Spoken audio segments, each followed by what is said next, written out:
Very good morning, dear friends. Welcome to my channel Studies on Assam. Dear friends, আজি আমি 2 জানুৱাৰী 2024 current এফেয়াৰ্স বিলাক লৈ আহিছো। তো ফাৰ্স্ট কোৱেশ্চনটো হৈছে আমাৰ Reliance Jio' and which institute are collaborating to launch Bharat GPT? Reliance Jio' আৰু কোনটো প্ৰতিষ্ঠানে ভাৰত জিপিটি মুকলি কৰিবলৈ সহযোগিতা কৰিছে? অপশ্যন কেইটা হৈছে আমাৰ option A IIT Bombay, option B IIT Kharagpur, option C IIT Kanpur আৰু অপশ্যন ডি IIT গুৱাহাটী। এটোৰ ৰাইট আনসাৰটো হৈছে আমাৰ option A IIT Bombay. Next question is which two countries are involved in the migration and mobility agreement approved by the Union Cabinet? কেন্দ্ৰীয় কেবিনেটে অনুমোদন জনোৱা প্ৰব্ৰজন আৰু গতিশীলতা চুক্তিত কোন দুখন দেশ জড়িত আছে? অপশ্যন কেইটা হৈছে আমাৰ option A India and America, option B India and Australia, option C India and China আৰু option D India and Italy. এই কুৱেশ্যনৰ ৰাইট আনসাৰটো হৈছে আমাৰ option D India and Italy.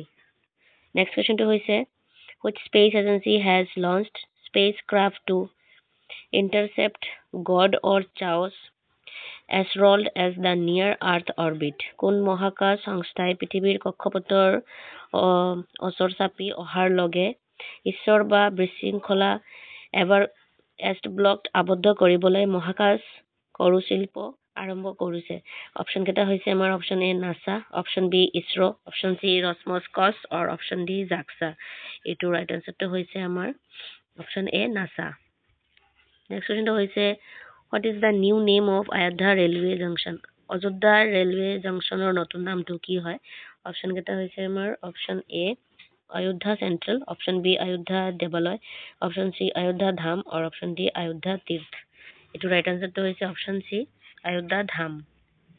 Next question is which country has recently conducted a successful test of the advanced rocket system named Fateh-2? কোনখন দেশে শেহতীয়াকৈ ফতাহ-2 নামৰ উন্নত ৰকেট প্ৰণালীৰ সফল পৰীক্ষা কৰিছে? এটোৰ অপশ্যন কেইটা হৈছে option A Australia, option B UAE, option C America আৰু অপশ্যন ডি পাকিস্তান। ৰাইট আনসাৰটো হৈছে option D Pakistan. Next question is which organization released a book on Feast software? কোন সংগঠনে Feast softwareৰ ওপৰত এখন কিতাপ মুকলি কৰিছে? অপশ্যন কেইটা হৈছে option A ISRO, option B DRDO, option C SAIL আৰু অপশ্যন ডি RBI। এটোৰ ৰাইট আনসাৰটো হৈছে অপশ্যন এ ইছৰো।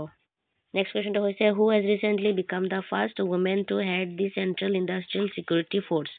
শেহতীয়াকৈ কেন্দ্ৰীয় ঔদ্যোগিক সুৰক্ষা বাহিনীৰ CISF মুৰব্বী হোৱা প্ৰথম গৰাকী মহিলা কোন হৈছে? অপশ্যন কেইটা হৈছে আমাৰ option A Bimla Mehra, option B Meera Chopra, option C Sonia Narang আৰু অপশ্যন ডি নীনা সিং। এইটোৰ ৰাইট আনসাৰটো হৈছে option D Neena Singh. Next question is which CM has launched new board of transparent public sector recruitment? কোন মুখ্যমন্ত্ৰীয়ে স্বচ্ছ ৰাজহুৱা খণ্ডৰ নিযুক্তিৰ বাবে নতুন বোৰ্ড আৰম্ভ কৰিছে? অপশ্যন কেইটা হৈছে আমাৰ option A Kerala, option B Assam, option C Jammu আৰু অপশ্যন ডি তামিলনাডু। তো ৰাইট আনসাৰটো হৈছে অপশ্যন এ কেৰালা গভৰ্ণমেণ্টে। Next question is recently French politician Jacques Dollar passed away at the age of 98 during which period he served as the president of European Commission? শেহতীয়াকৈ ফৰাচী ৰাজনীতিবিদ Jack ডিউক্লিছৰ 98 বছৰত মৃত্যু হয়। তেওঁ কোন সময়ত ইউৰোপীয় আয়োগ সভাপতি হিচাপে কাৰ্যনিৰ্বাহ কৰিছিলে? অপশ্যন কেইটা হৈছে option A 1980 to 1990, option B 1985 to 1995, option C 1990 to 1995 and option D 1995 to 1999। এটোৰ ৰাইট আনসাৰটো হৈছে আমাৰ option B 1985 to 1995। So friends এইখিনি আছিলে আমাৰ 2 জানুৱাৰী 2024 current affairs. Thank you so mass.